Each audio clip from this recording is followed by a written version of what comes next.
Looking Glass Studios is probably one of the most fundamental and important game developers in the current history of the industry. They are responsible for some of the greatest FPS games ever made, namely System Shock 2 and Thief 1 and Thief 2, which both run on the proprietary Dark engine. Thief 1, also known as Thief the Dark Project, released in 1998, was the first in a series of first-person stealth games, where you took on the role of Master Thief Garrett, a likeable rogue that always ended up being in the wrong place at the wrong time and finding himself in some deep shit. Garrett is voiced by a dude named Steven Russell, who brings a great amount of cynicism and dry wit to the character, really setting him apart from other protagonists at the time.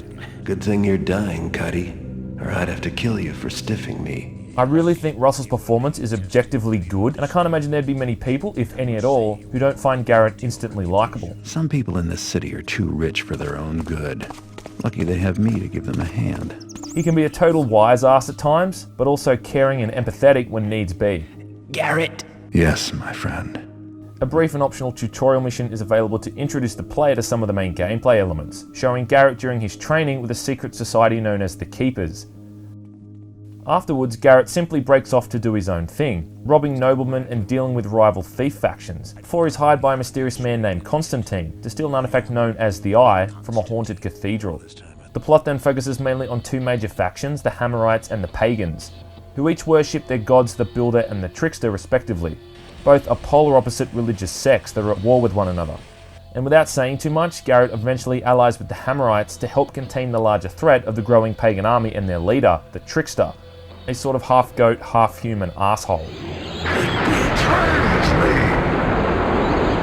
The Dark Project was later re-released as Thief Gold, which mainly just added a few new missions to spread out the game's already long story.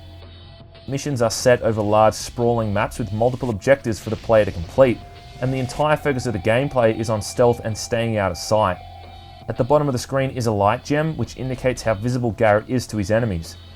Learning how to move from shadow to shadow and monitoring your light gem is one of the most essential skills of the game, and something you'll want to quickly master.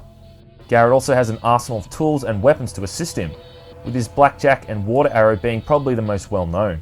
The blackjack is used as a non-lethal takedown for guards and other NPCs, whilst the water arrows are used to douse torches or lanterns within the game world, providing a respite from danger. Other items like rope arrows, flash bombs and explosive mines aren't exactly mandatory nor entirely necessary. They've just included them to give the player more choice in terms of how they want to tackle any given situation. Despite all of this gear though, Garrett is as fragile as a porcelain teacup and most enemies can mess him up pretty quick. So stealth and subterfuge are the order of the day. The game is very story driven with lots of stylish animated cutscenes between missions used to flesh out the story and progress the narrative. These feature fantastic voice acting, music, and are all very well written and captivating. Usually each mission requires Garrett to sneak into some sort of building or area and steal a certain amount of loot, as well as completing a few main objectives which were related to the story. These objectives would differ depending on what difficulty was chosen during the briefing, and would dynamically change the way a mission was played out.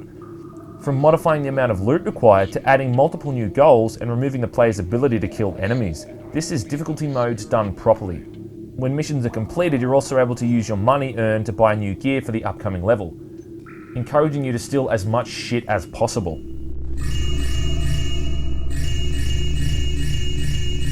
One of the ways in which Thief was so unique was in the way that it handled the use of sound in general. The soundscape was created by Eric Brosius, and it features some of the most original and unique sound design you're ever likely to hear in a video game. Whether it's the ambient soundtrack setting the mood or tone, or the diegetic noises nearby characters make when they open doors or walk around. No, then you catch them before they get inside, you taffer. Garrett doesn't have a radar or a thief vision to help him get by, and he has to do things the old-fashioned way. The levels are often very large and full of multiple pathways, entrance and exit points, and the only way to be aware of where enemies are is to listen to them and use common sense.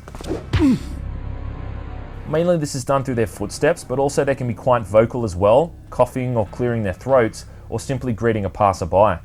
Seems clear enough now. Different surfaces also directly affect how much noise Garrett makes. Surfaces like carpet and dirt are ideal, making very little noise at all, whilst surfaces like tile and gravel are like red rags to a bull, setting off alarm bells in most enemies almost immediately. Using items like moss arrows to dampen your footsteps across hard surfaces, or avoiding these areas entirely is usually a safer option. Most enemies can be taken out pretty quickly if they're totally unaware. However, when they're suspicious, they will often search the darkness for Garrett, and they can be extremely relentless when you are detected. So the main aim of the game is definitely about staying the hell out of everyone's way. Sneaking up behind enemies and hiding their bodies in a darkened corner is a solid method for success.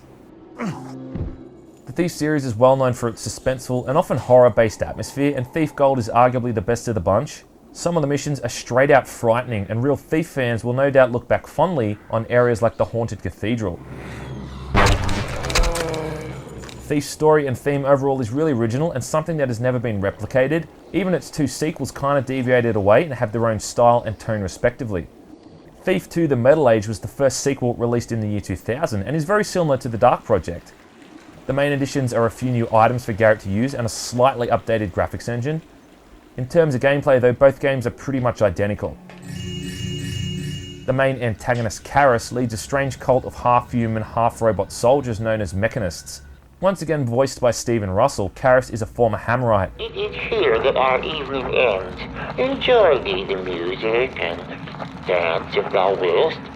Who has twisted the ideals of the Builder to suit his own needs and seeks to wipe out all organic life. The Mechanists themselves are largely just brainwashed Hammerites and function the same in terms of gameplay, though there is also a new lineup of bad guys in the form of Karis' mechanized army, consisting of combat bots through to surveillance bots that replicate the functions of a security camera, setting off an explosive turret if Garrett is detected.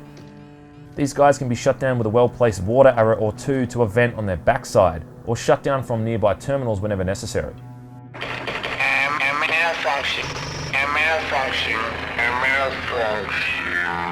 It's easy to see Thief 2 as nothing more than a map pack, as it has very little changed in terms of overall gameplay, but the story itself is as detailed, if not more so, than the Dark Project, taking anywhere from 10 to 15 hours to complete on a first playthrough. Both entries are really a thinking man's game with very little hand-holding. The maps are hand-drawn and don't show your exact position, which can make navigation difficult at times. Quite often you might head a certain way and it might be guarded, have a locked door, or be set up in a way that it's impossible to pass it without getting detected. Yet 9 times out of 10 there's always multiple ways to approach a situation, and simply walking in the front door is usually not the best option. Both games also feature some of the greatest level design you're ever likely to see in an FPS game and have some truly memorable missions. Most Thief fans, I think, can remember the infamous haunted Hammer Cathedral, or perhaps the first time they got into Constantine's mansion. One of my favourite areas is the Mechanist base, hidden deep inside a complex of caves, complete with a sunken pirate ship still haunted by the spirit of its deceased captain.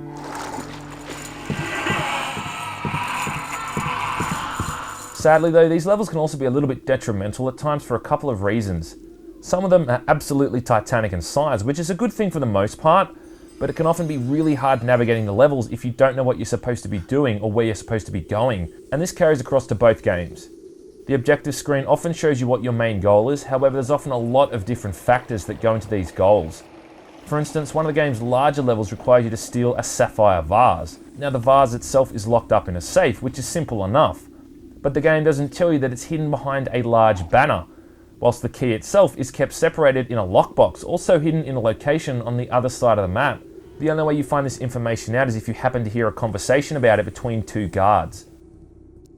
There's a few missions that would have taken me a good 2 to 3 hours to complete when I first played through them all those years ago. They really are that complex at times.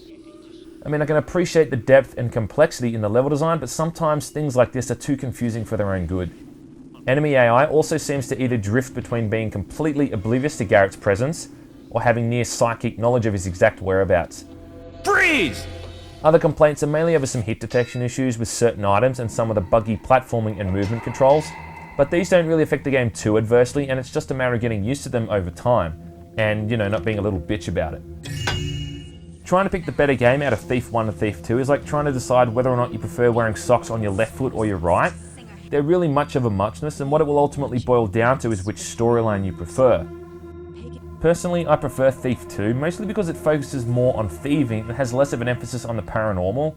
The missions in Thief 1 only initially center around heists and theft, before just departing into some seriously whacked out levels, where you trudge through twisted environments, alternate dimensions, and go up against bizarre demonic looking enemies. Thief 2 is still definitely a little bit out there in terms of content, though it's a lot more grounded in reality and based off science, more so than it is on spiritual mumbo jumbo. I mean, one of the earliest missions in the game is just about stealing enough loot so you can pay your rent. I've been playing it safe by keeping a low profile, but as my landlord recently reminded me, the rent is late. You can't get more grounded than that. It seems the missions also offer many more entrance and exit points and multiple pathways to complete your objectives, whereas the Dark Project maybe would have only one or two. In terms of pacing, Thief 2 seems to have a lot more momentum, and it's very rare that you find yourself stuck in any one area. As I said earlier, the Dark Project was later re-released as Thief Gold, adding a few new missions, but these missions kind of totally fuck up the entire pacing of the game, and it's to the point that I'm not even sure if I would recommend Thief Gold over the Dark Project. Regardless though, you can't really go wrong with either of these games, and the fact that they've still got a huge fan community even to this day says a lot about their quality. They're cheap and easy to pick up, can be easily tweaked to run in modern resolutions, and when you finish the main story, there's lots of fan-made map packs to complete as well. In the next video, I'm going to be taking a look at the third game in the series, Deadly Shadows, as well as going over what we know about the yet-to-be-released fourth game. So until then, stay tuned, you taffers. Whatever, Benny. I think you should go sleep it off. No more need for you.